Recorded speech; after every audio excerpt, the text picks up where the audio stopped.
గణేశాయ నమః, శ్రీ సరస్వతి నమః, శ్రీ గురుభ్యో నమః. భక్తులారా, రామాయణంలో విశేషాలు చెప్పుకున్నాం. ఇందులో భాగంగా నిన్నటి వరకు బాలకాండం పూర్తి చేసాం. అయోధ్యకాండాన్ని 13 భాగాలుగా చెప్పుకున్నాం. ఈ రోజున 14వ భాగం చెప్పుకున్నాం. చెప్పుకునే ముందు వాల్మీకి మనిషిని ప్రార్థన చేసుకున్నాం. కూజంతం రామ రామేతి మధురం మధురాక్షరం ఆరుహ్య కవితా శాఖం వందే వాల్మీకి కోకిలం. అలానే క్షేత్రపాలకుడైన ఆంజనేయ స్వామి కూడా నమస్కారం చేసుకుని సమర్థద్గురు సాయినాథ్ మహారాజ్కి జయ అని చెప్పుకుంటూ ప్రారంభం చేద్దాం.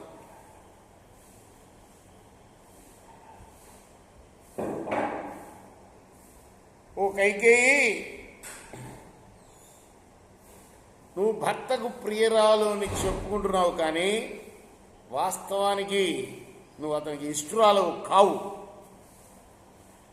సౌభాగ్యవంతురాలవని బడాయిగా చెప్పుకుంటున్నావు, కానీ నీ సౌభాగ్యం గ్రీష్మంలో ఉండే నదీ ప్రవాహం లాంటిది. అంటే చంచలమైంది. గ్రీష్మ ఋతువులో వర్షాలు పడతాయి, కానీ ఎక్కువ రోజులు పడవు. కాబట్టి ఒక్కోసారి ఉంటుంది ప్రవాహం, ఇంకోసారి ఉండదు. పాపపు ఆలోచనలు గల ఆ మందర కోపంతో పలికిన ఇటువంటి మాటలు విని చాలా దిగులు పడింది కైకేయి. అప్పుడు మందరతో అన్నది కైకేయి, మన క్షేమానికి ఏమన్నా భంగం కలిగిందా ఏంటి, ఇలా మాట్లాడుతున్నావు నువ్వు అనగానే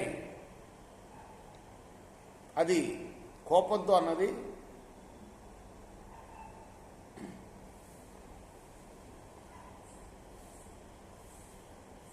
నీకు అంతులేని మహాదుఖం వచ్చి పడింది. ఇప్పుడు దశరథ మహారాజు రాముణ్ణి యవరాజ్య పట్టాభిషక్తుని చేయబోతున్నాడు. నేనిప్పుడు అనంతమైన దుఃఖంలో మునిగిపోయాను. నన్ను అగ్ని కాల్చివేస్తున్నట్లుగా అనిపిస్తుంది. వెంటనే నీ హితం కోరి ఇక్కడికి వచ్చాను. ఎందుకంటే ఇది నీకు దుఃఖం కలిగించే వార్త, నాకు కూడా దుఃఖం కలిగిస్తుంది.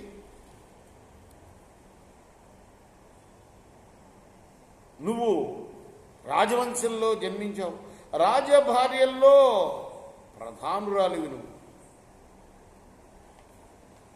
నీకెందుకు ఈ వార్త తెలియగానే కోపం రావటం లేదు. నీ భర్త ధర్మాలు చెప్తుంటాడు, కానీ రహస్యంగా నీకు అపకారం చేస్తూ ఉంటాడు. తీయగా మాట్లాడతాడు, క్రూరంగా ప్రవర్తిస్తున్నాడు. నువ్వు పరిశుద్ధమైన హృదయం కలదానివి అవటం వల్ల అతను మోసగిస్తున్నా నువ్వు మోసపోవటం లేదు.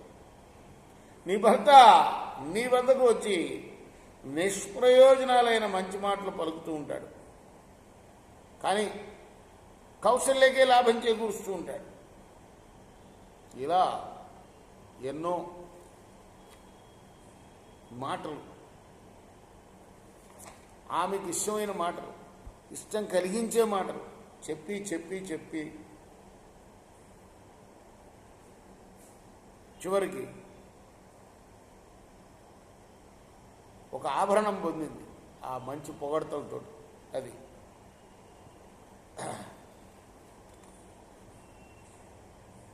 పొగడ్తల కోసం కాదుగా ఈ పారితోషికం. రాముడి మీద ఉన్న ప్రేమతో ఇది నాకు ఆనందకరమైన వార్త అని కైకేయి ఆ పారితోషికాన్ని ఇచ్చింది. కృష్ణార్పణమస్తు. రేపు కొనసాగిద్దాం.